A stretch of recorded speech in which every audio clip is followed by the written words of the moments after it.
छुटकी तेरे लिए नाश्ते में सैंडविच बना दूँ? नहीं मम्मी, कल ही तो खाई थी। तो पराठा आमलेट? कुछ और ऑप्शन दो तो खुद ही बता दे तुझे क्या खाना है। नाविया ने 2 मिनट सोचा और फिर आत्मसंपूर्ण की मुद्रा में गहरी सांस छोड़ते हुए कहा, मुझे नहीं पता, आप ही बता दो। ठीक है, कटलेट बना लेती हूँ। हाँ, यही सही है। नाविया ने खुशी खुशी सहमति में सिर हिलाया तो मम्मी बड़बड़ाती हुई रसोई की ओर बढ़ गई। जाने यह लड़की कब बड़ी होगी, इंजीनियरिंग कर रही है पर हरकतें प्राइमरी के बच्चे जैसे कर रही है। मम्मी की बड़बड़ाहट की परवाह न करते हुए नाविया पापा की ओर लपक ली, जो ऑफिस के लिए निकल ही रहे थे। पापा, आपकी एलटीसी का क्या हुआ? पापा कुछ जवाब दे उसे पूर्व ही मम्मी नाराज होते हुए आ गई। तुझे कितनी बार समझाया है बाहर जाते आदमी को पीछे से ना टोका कर। अरे कोई बात नहीं, बच्ची है। हाँ तो बेटे, एलटीसी तो मिल जाएगी। तुम पहले प्लेस तो फाइनल करो कि हमें जाना कहाँ है। वही तो पापा, बहुत कंफ्यूज हो रही हूँ। इसमें नई बात क्या है? तू तो हमेशा ही कंफ्यूज रहती है। मैं जा रही हूँ, किचन में जल्दी आ जाना वरना कटलेट ठंडी हो जाएंगे। जाओ तुम नाश्ता करो और 3-4 प्लेसेस नेट पर सर्च करके रखना। मैं शाम को ऑफिस से ले आऊँगा, लौटूंगा तब बैठकर फाइनल कर लेंगे। नाविया नाश्ता करने लगी तो मम्मी अपने फ़ोन पर बहन से बात करने में व्यस्त हो गई। वो आई, तुम लोग कैसी रही ट्रिप? अरे कहाँ, हमारा तो अभी प्लान्स ही नहीं फाइनल हो पाया है। यह छुटकी कुछ डिसाइड ही कहाँ कर पाती है। याद है इंजीनियरिंग में प्रवेश के लिए भी इसने कितना परेशान किया था। डिसाइड ही नहीं कर पा रही थी कि कौन से कॉलेज में प्रवेश लेना है। सारी फ्रेंड्स इस कॉलेज में जा रही है, नज़दीक पड़ेगा। कंप्यूटर साइंस इस कॉलेज की अच्छी है। आखिर हमें ही 2-4 अनुभवी लोगों से पूछकर यहीं का एक कॉलेज का फाइनल करना पड़ा था। जाने क्या होगा इस लड़की का। शुक्र है नाविया ने ईयरफोन लगा रखे थे, इसीलिए उसे दोनों बहनें की वार्तालाप सुनाई नहीं दी, वरना माँ बेटी के बीच वाक्य रूप फिर से आरंभ हो जाता। नाविया की इंजीनियरिंग अब लगभग पूरी हो चुकी थी। कॉलेज में कैंपस इंटरव्यू के लिए नामचीन कंपनियां आनी आरंभ हो गई थी। प्रतिशाली नाविया का 3 कंपनियों में सिलेक्शन हो गया था। तीनों बराबर ही पैकेज दे रही थी, पर समस्या फिर वही थी, किसी एक के चयन की। नाविया को जो कंपनी पसंद आ रही थी वह 5 साल का ब्रांड प्रवाह रही थी। दूसरी कंपनी में उसे भविष्य के लिए अच्छा स्कोप नहीं दिख रहा था। तीसरी स्टार्टअप कंपनी थी जिसका अभी ज़्यादा नाम नहीं था। काफ़ी पूछताछ और तीनों कंपनियों के बारे में आवश्यक जानकारी जुटाकर आखिरकार यह निर्णय भी जल्दी लेना पड़ा। मम्मी तब भी बहुत झुंझलाई थी। सब बच्चे ने हाथ निर्णय ले लिया कि उन्हें कौन सी कंपनी ज्वाइन करनी है। बस एक ही यही निर्णय नहीं ले पाती। इसमें तो वो बच्चे ज़्यादा अच्छे हैं जिनका एक कंपनी में सिलेक्शन हुआ। सोचने विचारने में वक्त नहीं बर्बाद करना पड़ा। शीघ्र ही नाविया को प्रोटिस भी मिल गई और उसने नई नौकरी ज्वाइन कर ली। नाविया के जाते ही चहचहाता घर सूना सूना हो गया था। मम्मी को लगने लगा था कि उसके पास कुछ काम ही नहीं है। नाविया के लिए कुछ बनाना खिलाना इतना बड़ा काम नहीं था जितना कि डिसाइड करना अब वहाँ कैसे क्या करती होगी। यह लड़की सिर्फ उम्र में बड़ी हो रही है, अक्ल में तो अभी भी बच्ची ही है। और सबसे बड़ी बात, खुद कुछ निर्णय नहीं लेकर आत्मविश्वास अभी नहीं आया है इसमें। मम्मी जब भी अपनी चिंता पापा के सामने जाहिर करती, पापा धैर्य बांधने लगते। समय के साथ सब ठीक हो जाएगा। कोई भी बच्चा माँ के पेट से सब सीख कर नहीं आता, वक्त और अनुभव सब सिखाता है। दोनों के मध्य वार्तालाप चल ही रही थी कि मम्मी के व्हाट्सएप पर नाविया का मैसेज आ गया। 3 इमेजेस भेजी थी, साथ में टेक्स्ट था, मॉल में हूँ, इन टॉप में से कौन सा लूँ? लो देखो, मैं गलत नहीं हूँ, नौकरी करने लगी है। पर इस लड़की का हाल अब भी वही है, अपने लिए कपड़े तक खुद सिलेक्शन नहीं कर सकती। और आप कहते हैं चिंता मत करो, सब ठीक हो जाएगा। अरे कब ठीक हो जाएगा, देख लेना, एक दिन ऐसे ही व्हाट्सएप पर 3 लड़कों के फ़ोटो आएंगे। यह पहले वाला देखने में सबसे अच्छा है, दूसरे सबसे ज़्यादा क्वालिफाइड हैं और तीसरा सबसे ज़्यादा पैकेज वाला है। अब समझ नहीं आ रहा है शादी किससे करूं। तभी नाविया का कॉल आ गया। मम्मी इमेजेस देख ली है ना, तो फिर जल्दी फाइनल करो ना, कौन सा लूँ? क्या छुटकी, आपके लिए तो कपड़े सेलेक्ट नहीं कर सकती?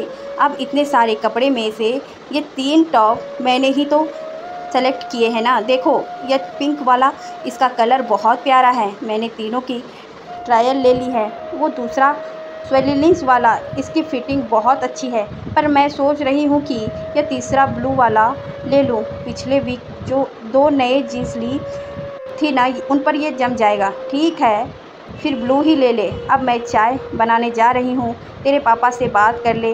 मम्मी गुस्से में बड़बड़ाती हुई रसोई की ओर बढ़ गई। क्या हुआ मम्मी को? अभी तेरी ही बातें हो रही थी। अच्छा सुन अभी मम्मी क्या कह रही थी तेरे लिए। बाप बेटी की फुसफुसाहट देर तक चलती रही और साथ ही दबी दबी हंसी भी गूंजती रही। मम्मी रसोई से झांक झांक कर देखती रही और उबलती चाय के साथ साथ खुद भी कुड़कुड़ती रही।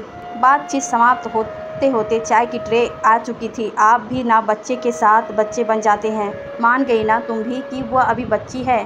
माना हमारे लिए बच्ची है और हमेशा बच्ची ही रहेगी, लेकिन ज़माने के लिए तो बड़ी हो गई है। इसीलिए ज़माना देखते हुए अब उसे गंभीर और आत्मविश्वासी हो जाना चाहिए।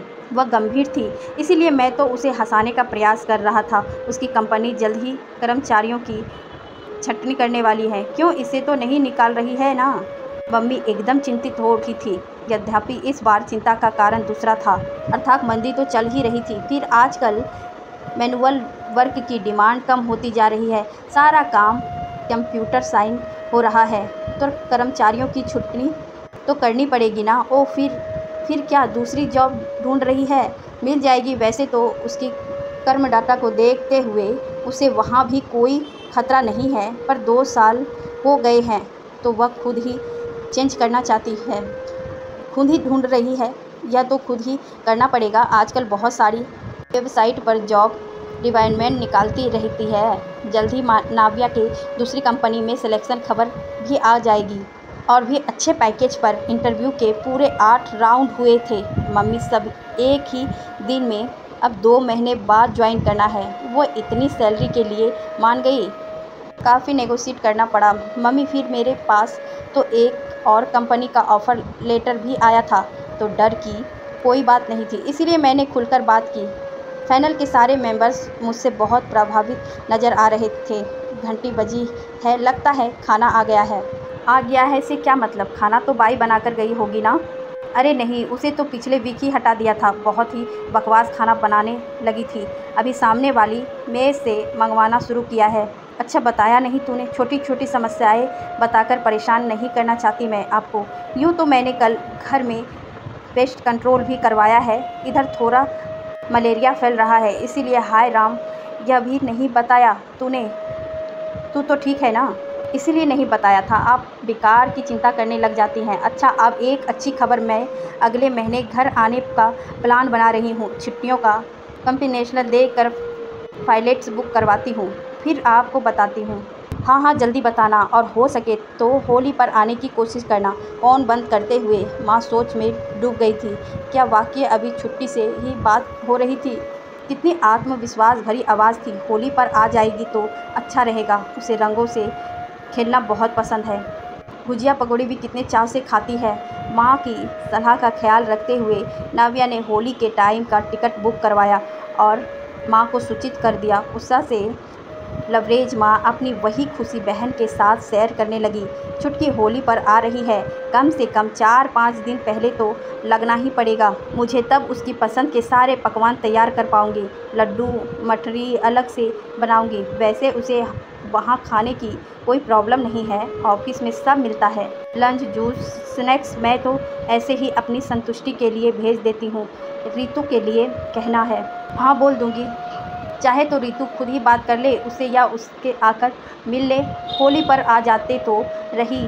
हाँ वह गाइड कर देगी इसे कि कहाँ अप्लाई करना चाहिए, कैसी तैयारी करना चाहिए। ठीक है। कुछ दिनों बाद फुर्सत में बैठी मम्मी पापा के बीच हमेशा की तरह बेटी की चर्चा चल रही। मेरे ऑफिस वाले चैन का बेटा इंजीनियरिंग फाइनल ईयर में है। छुटकी के आने पर वह आएंगे उससे मिलने। उसे छुटकी से कैंपस इंटरव्यू के कुछ टिप्स लेने थे। लो नंदा दीदी भी तो रितु को इसीलिए भेज रही है। छुटकी बताओगी तो गर्व से फूल उठेगी वह कि अभी आने की बस डेट तय हुई है। और उसमें मिलने आने वाले की लाइन लगनी शुरू हो गई। बेटी तो बाद में फूलेगी, अभी तो माँ फूल रही है। पापा ने चुटकी ली। चुटकी का फ़ोन है। शैतान को याद आया कि और शैतान हाजिर। हाँ बोल बेटा, क्या? ओ पर क्यों? देख लो जैसे तू ठीक समझे। अब मैं क्या बताऊँ? ठीक है। पापा ने निराशा में फ़ोन बंद कर दिया। क्या हुआ जी? चुटकी ने टिकट करवा ली थी पर उसे अब छुट्टी नहीं मिल रही है। कह रही है पहले तो हाँ हाँ कह रहे थे कि दे देंगे, अब कह रहे हैं अगले वीक चली जाना। अभी काम बहुत है, सारा तो तुम ही संभालती हो। ये क्या बात हुई? कोई काम संभाले तो उसे रिवॉर्ड देना चाहिए या छुट्टी रोककर पनिशमेंट। अब वह क्या करेगी? कह रही है आप चिंता मत करो, मैं देख लूँगी। 1-2 दिन बाद फिर बात करती हूँ, नहीं तो अगले वीक आ जाऊँगी। यह क्या बात हुई जी? होली तो अभी है, मैंने उसकी पसंद के ही सब पकवान भी बनाने आरंभ कर दिए हैं। अब टिकट कैंसिल करवाना पड़ेगा। क्या माँ की चिंता कम होने का नाम ही नहीं ले रही है? वह कह रही है तो कर लेगी मैनेज। प्राइवेट जॉब में ये सब नॉर्मल बातें होती है, हमेशा परेशान होने से कुछ नहीं होगा। पापा के समझाने के बाद भी माँ की चिंता कहाँ कम होने वाली थी। पूरे दिन उनका काम में मन नहीं लगा। ताज़ा गुजिया तैयार करनी थी पर माँ ने मावा आदि उठाकर फ्रिज में रख दिया। जिसके लिए बना रही थी वही नहीं आ रही है, अब आएगी तब देखेंगे। पर अगले ही दिन सब फ्रिज से निकालना पड़ा। नाव्या का फ़ोन आ गया था। मेरी छुट्टी अपूर्ण हो गई है। कल देर तक बैठकर मैंने सारा काम एडवांस में ही निपटा दिया था। बॉस काफ़ी खुश है, मुझे एक नए प्रोजेक्ट की जिम्मेदारी भी दे रहे हैं। उस दिन माँ को सांस लेने की भी फुर्सत नहीं थी। ढेर सारी गुजिया बनाई और इतने लोग नाव्या से मिलने भी तो आएंगे। 2 तरह के शक्करपारे भी तैयार कर लिए। शाम को नाव्या के पापा आए, तब कहीं जाकर उनके साथ फुर्सत से चाय का कप लेकर बैठने का मौका मिला। तब भी मोबाइल भी चेक किया तो चौंक उठी। अरे छुटकी ने व्हाट्सएप पर ये किस 3 लड़कों के फ़ोटो भेजे हैं? देखिए तो कौन है ये? मम्मी का चाय का कप हाथ में ही रह गया था। अब मुझे क्या पता तुम माँ बेटी के बीच में क्या खिचड़ी पकती रहती है, पूछ लो उसी से। वैसे देखो शायद आगे कुछ लिखा भी हो। हाँ देखती हूँ। हाँ हाँ यह रहा। मम्मी ये तीनों मेरे नए प्रोजेक्ट के टीममेट हैं, मुझे असेंड करेंगे हूँ। तो ये बात है, तो क्या तुम समझी थी? पापा दबी दबी हंसी हंस रहे थे। तो यह आप बाप बेटी के मिली भगत हैं? क्रोमित गुस्सा दर्शाते हुए माँ ने चाय का कप होठों से लगा लिया। मेरी तो सारी चाय ठंडी कर दी, कहते हुए उनके होठों पर मुस्कुराहट पसर गई थी।